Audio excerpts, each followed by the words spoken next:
about this book is that the author really takes her time to kind of wield the knife. So, you know, you spend the entire book thinking, okay, well, she talks about being in a dangerous neighborhood, she's going to get attacked. She doesn't. You know, there's a mysterious assault on someone near her friend's flat. Doesn't end up resulting in anything particularly bad for her. But then with the relationship with the war criminal, there's this moment when he turns on her, and that moment is so vicious that it just completely interrupts this kind of glass smooth surface of the novel, and I just really saw me at all, did you? punch. You're now going to write wine all over the road. And Reese in the Transition Baby, and also with our guy in Water, I think there is something between the three of them that gives space to other people. And I'm just thinking about intimacy, this relationship that she's in, you kind of find that, you know, you give yourself, and now it's getting to crunch time to be like, has that been worth it over time? There's a great page later on in the novel where the married man she's having an affair with has disappeared to Portugal to maybe win back his wife, or maybe tell her he wants a divorce, and she's just sort of living in his flat. And when I read this passage, I thought to myself, just absolutely nails the feeling of what it's like to feel as if you've degraded yourself for someone you're in love with. And she basically realizes she's been living in this guy's flat for a month with no communication from him. Yeah, we've all been there. And what I love about this book, which is not vast, is that it is a novel about relationships. It is a novel about mystery. I mean, there is the mystery of the mugged man and what happened, but it's also, I think, a profoundly political novel. In that, for instance, as she's living, this nameless narrator, as she's living in The Hague, she sees things like, the most obvious example is that there's a statue, a bust at the Moritz House Art Museum where a friend of hers works, a bust of Johann Moritz, and somebody points out to her that his entire fortune that went to found this museum was made through slavery, through slave trading. But there's a more unusual and for me vivid scene where she's watching people progressing through the street, three guys picking up with prongs, they're picking up cigarette ends because you can't have cigarette ends lying around in the cobbled streets of The Hague. And she's thinking, they're obviously migrants, look at them. There are these migrants going around punctiliously picking up cigarette ends. They're careless. The Hague inhabitants are just dropped on the floor, even slowing down as well. Positioned around. It's a tractor. Just fucking like, what is needed to keep this city looking so civilised and so beautiful? What is needed is three underpaid migrant workers. I just thought that was a brilliant scene there.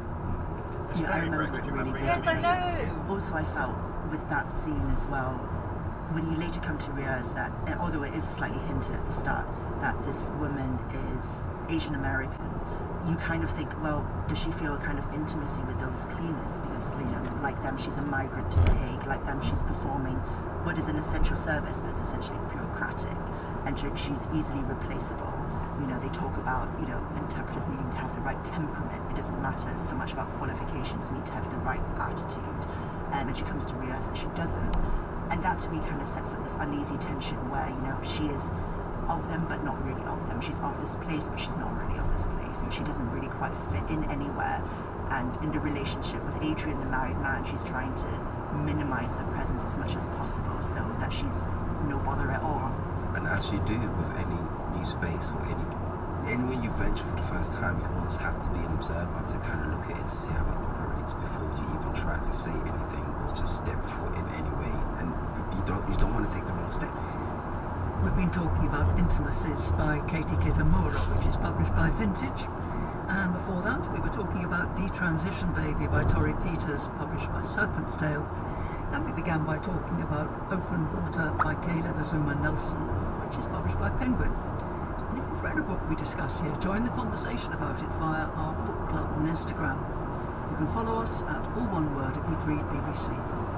For now, though, a massive thank you to my guests, Yomi Shode and Zing Singh. And to you, till the same time next week. Thanks for listening. A Good Read was presented by Harriet Gilbert and produced in Bristol by Eliza Lomas. It was a BBC audio production for Radio 4. At first he seemed perfect. Excuse me, do you need any help? Charming, thoughtful. He made me feel as though I was the only person in the world. I've missed you so much. But slowly, without me even noticing, things changed. Please don't be angry with me. And I started to disappear. I don't recognize myself. Until... I had to make him stop. So what does he want from me now? The Archers, Friday night at 7 on Radio 4 and BBC Sounds. This is BBC Radio 4, it's 5 o'clock, time for PM with Ben Rice.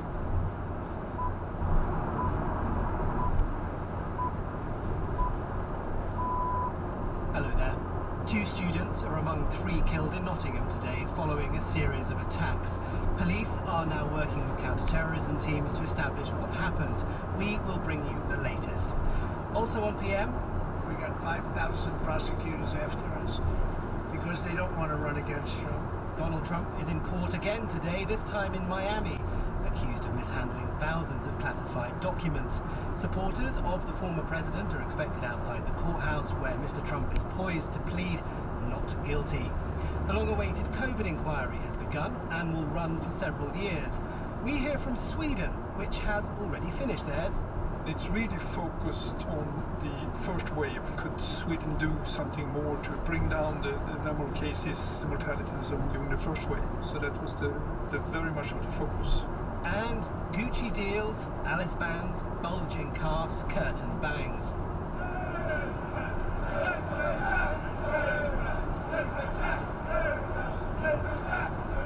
Not to mention a treble winner. Here's Jack Grealish, the new darling of football. We'll start with the BBC News, read tonight by Charles Carroll. Police in Nottingham say they're keeping an open mind about the motive for attacks in the city in which 3 people were killed. 2 of the victims were students at the University of Nottingham. A 31-year-old man has been arrested on suspicion of murder. A house in the city has been searched and some streets remain cordoned off. Louisa Pauline reports. Police were called to the city centre at 4 o'clock this morning, where 2 people were found dead. Witnesses have told the BBC they had been attacked by a man with a knife. A man was also found dead in a street about a mile away. In another incident, a van was driven into 3 people who are being treated in hospital. One of them, a man, is in a critical condition, while the other 2 are believed to have suffered minor injuries. Police say they're keeping an open mind about the motive. They're working alongside counter-terror officers, but officials said that would normally happen in such circumstances. The barrister for the COVID public inquiry has told its first full hearing that it appeared little thought had been given to the impact of a lockdown before the pandemic began. It's believed the inquiry, examining the UK's response to the crisis, could last for 3 years. Our health correspondent Dominic Hughes has been listening. As the participants in this long-awaited inquiry arrived to begin the first day of evidence, they were greeted by a dignified vigil, being held by those who lost family members and loved ones during the pandemic. Baroness Hallett, who is chairing the inquiry, said those who suffered hardship and loss will be at the centre of the investigation. In his opening statement, the barrister assisting Lady Hallett, Hugo Keith KC, said very little thought was given to the impact of a lockdown ahead of the pandemic and pointed to a failure to think through the consequences for education and the economy. Tomorrow, the inquiry will begin hearing from witnesses, among them experts, government ministers and civil servants. It promises to be a long and complex process. President Putin has claimed that Ukraine's counter-offensive has stalled and that its human losses have been 10 times higher than Russia's. The BBC has managed to reach villages in Donetsk, which Ukraine has recently retaken, and found them empty with most buildings destroyed. The police watchdog is investigating the conduct of the officers who followed 2 teenage boys before they died in a crash in the Ely area of Cardiff last month. The IOPC said it would examine how... Let's take a look at the roads. Ivy Bridge, traffic lights not working on the B3213 Western Road at St John's Road. Traffic coping there though. Newton Abbot, we are getting reports that traffic lights not working there. I don't know if this is heat related or what, but it's on Ford Park, just near Coach Road. Plymouth, we've got very slow traffic on the A38 westbound before Tamar Bridge heading into Cornwall, adding around 20 minutes to your journey time there. And in Totnes, heavy traffic on the A385 Bridgetown Hill eastbound just near Cross Park. If you can update us, give us a call on the BBC Radio Devon free travel line 0808 100 28 29.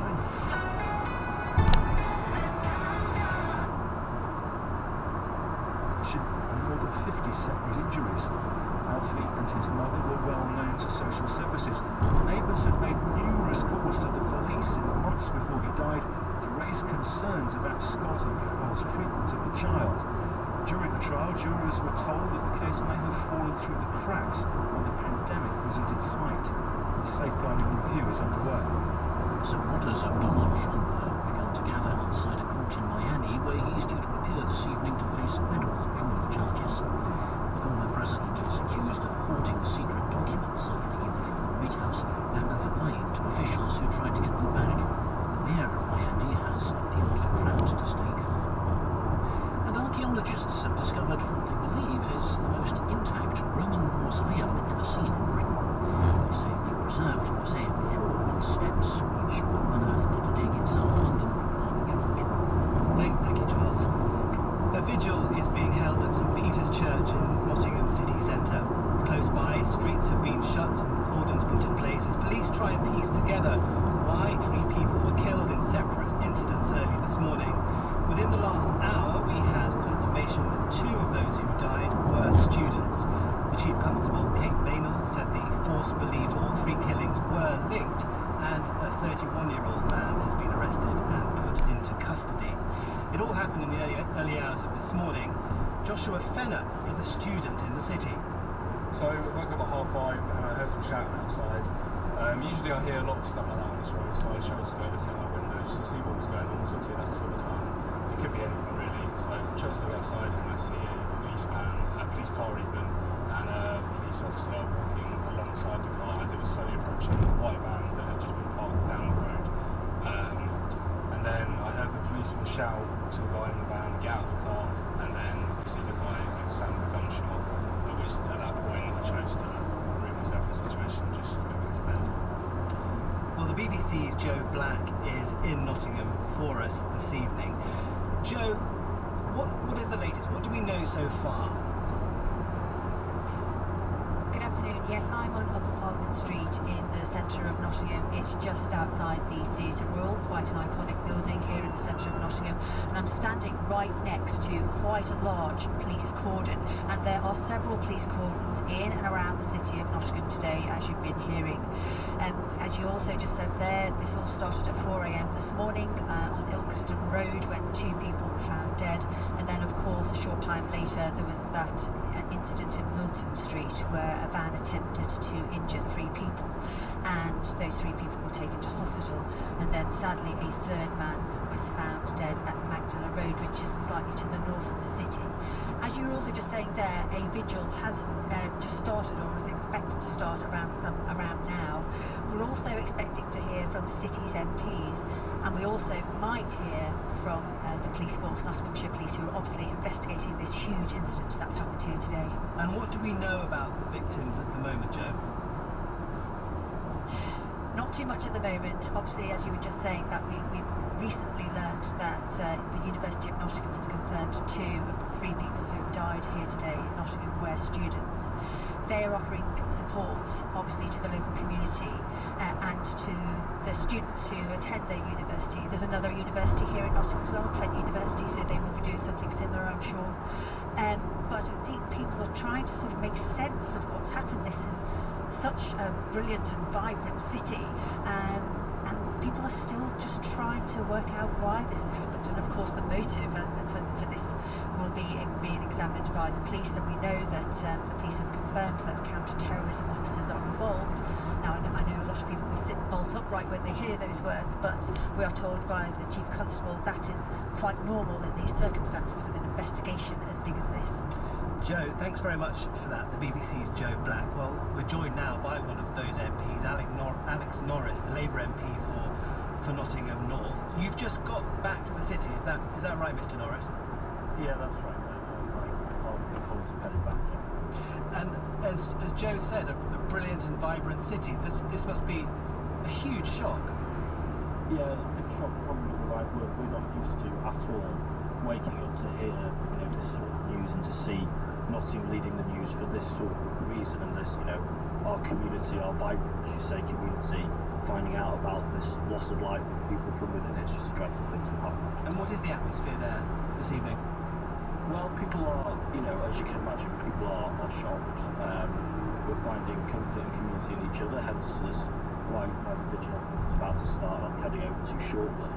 Of course, as is inevitable, people are asking why, but we have to let that run its course. We have to let the police do their job to establish it. So, a lot of questions still at the moment, and we're putting ourselves together. And can you give me a sense of the geography? These incidents happened in quite different parts of the city, didn't they? Yeah, they did. You've got the contrast of, two incidents in pretty residential areas, quite, I'm sad to say, student populated areas where it's possible that might be where the two students have lost their lives. We've got an awful lot of students, they're a huge part of our city, so the rest of the alumni community in the city are devastated about that. And there was then an incident in the city centre location, and then one quite a bit away in another residential one. As we understand from the police, I think it's public information that those are linked incidents. So it's that also I think asks more questions, but we may not know that for some time. And as you said, Nottingham does have a very big student population, doesn't it? What do they bring to the city? Yeah, it's one of the many things that makes us special. Really, it makes us pretty much the youngest city in the country, and all the vibrancy, all the the great nightlife that comes with that, the great culture that comes with that. Obviously, a huge economic contribution they make, and then lots of people, which I am, one of people who then stay on and make their lives and have their families and contribute to the community for their whole lives. So there is no Nottingham without our universities. They're a core part of our fabric of our lives. So to hear that young people will have come to Nottingham and to have lost their lives is just unspeakably devastating. You said you were going to attend the vigil later, and I think other Nottingham MPs are heading back to the city too. What else are you planning to do now? Well, we're going to talk to people. We're going to make sure we've got channels to communities about what next. There are messages now, as I say, in terms of letting the police do their job that's important. There's important messages too that the police don't consider this an ongoing incident, so people can start to get back to doing the things they would have been doing and can come together safely to mourn collectively. So it's our job to do that. We will see whether whether the government raises matter of Parliament tomorrow. So is it the old ladies then, as soon as we can too. So it's a bit of a mixture, but to be out here is slow traffic on M5. Traffic jam ahead between Strollland Lane and M5J21. 8 minutes delay. You will arrive at your destination at 9:11 p.m. 12 minutes past 5, and Charles is here with some of the day's other news. Police in Northern Ireland have apologised to after 1.6 miles, keep right. Treatment by security forces in